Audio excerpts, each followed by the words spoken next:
ये वक्त जो होता है ना, ये बहुत ज़्यादा लंबा नहीं होता है। वक्त एक लिमिटेड पीरियड है जो कुछ ही दिनों के लिए हो सकता है।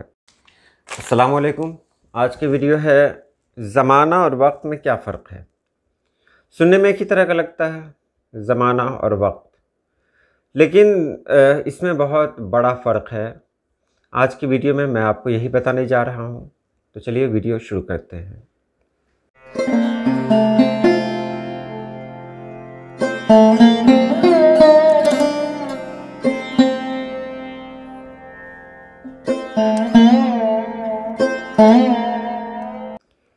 आपने सवाल किया था कि ज़माना और वक्त में क्या फ़र्क है। पहले मैं बता दूं कि इस पर शायद एक वीडियो मैंने पहले बनाई थी, लेकिन बहुत पहले की बात है, हो सकता है वो वीडियो आपको नहीं मिल रही हो। तो मैंने सोचा कि इस पर एक और वीडियो बने, ज़माना और वक्त के बारे में पहले जानें। तो पहले ये जान लेते हैं कि ज़माना अरबी ज़बान में नहीं है। अरबी ज़बान में ज़माना लफ्ज़ नहीं है। अरबी ज़बान में ज़मान है, जैसे नबी आखिरुज़्ज़मा। तो ज़मा या ज़मान कहें तो ये है, मानी वही होता है ज़माना, असर। तो ये अरबी में तो ज़माना लफ्ज़ नहीं है। फ़ारसी वालों ने क्या किया है कि ज़मान से उसमें हाय हवज़ मिला दिया, तो ज़मान से ज़माना बना दिया। ज़मान कहें या ज़मा कहें तो ज़माना हो गया।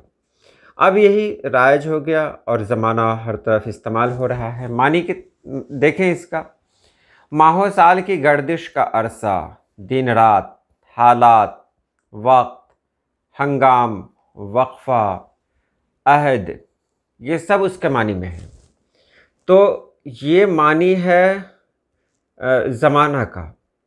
ज़माना को हिंदी में काल कहते हैं और वक्त को कहते हैं समय। अब दोनों का मानी देखिए तो एक ही है। वो वक्त जो गुज़र रहा है, वो वक्त जो गुज़र गया, वो वक्त जो आने वाला है। अब एक जगह कह रहे हैं कि वक्त और दूसरी जगह कह रहे हैं कि वो वक्त जो आने वाला है वो फ़लाँ ज़माना कहलाता है। फिर ये वक्त क्यों कहलाता है? तो मैं वीडियो को लंबी न करते हुए सीधे सीधे आपको बता दूँ कि वक्त छोटे से अरसे को कहा जाता है। एक ज़माने में बहुत सारे वक्त हो सकते हैं, बहुत सारे औक़ात हो सकते हैं। जैसे ए रज़ा, हर काम का एक वक्त है, दिल को भी आराम हो ही जाएगा। यहाँ वक्त कहा गया है, ज़माना नहीं कहा गया है। यानी हर काम का एक छोटा सा पल है, छोटा सा लम्हा है, छोटा सा अरसा है। तो ये मतलब वक्त के बारे में कहा गया। आपने एक नगमा सुना होगा, वक्त से कल और आज, वक्त से दिन और रात, वक्त की हर शय ग़ुलाम, वक्त का हर शय पे राज। ये वक्त जो होता है ना, ये बहुत ज़्यादा लंबा नहीं होता है। वक्त एक लिमिटेड पीरियड है जो कुछ ही दिनों के लिए हो सकता है। तो कुछ वक्त के लिए भी हो सकता है, यानी कुछ घंटों के लिए भी हो सकता है, या कुछ दिनों के लिए हो सकता है। लेकिन ज़माना है ना, ज़माने के अंदर बहुत सारे वक्त मिलेंगे। अच्छे वक्त, बुरे वक्त, हर तरह के वक्त अगर मिलेंगे तो सभी का जो कॉम्बिनेशन बनेगा, सभी को एक जगह रखा जाएगा, तो उसको ज़माना कहेंगे। बस यही फ़र्क है इसमें। उम्मीद है आपने समझ लिया होगा। तो आज के लिए इतना ही। अल्लाह पाक आप सभी लोगों को खुश रखे, आबाद रखे। अल्लाह हाफिज़।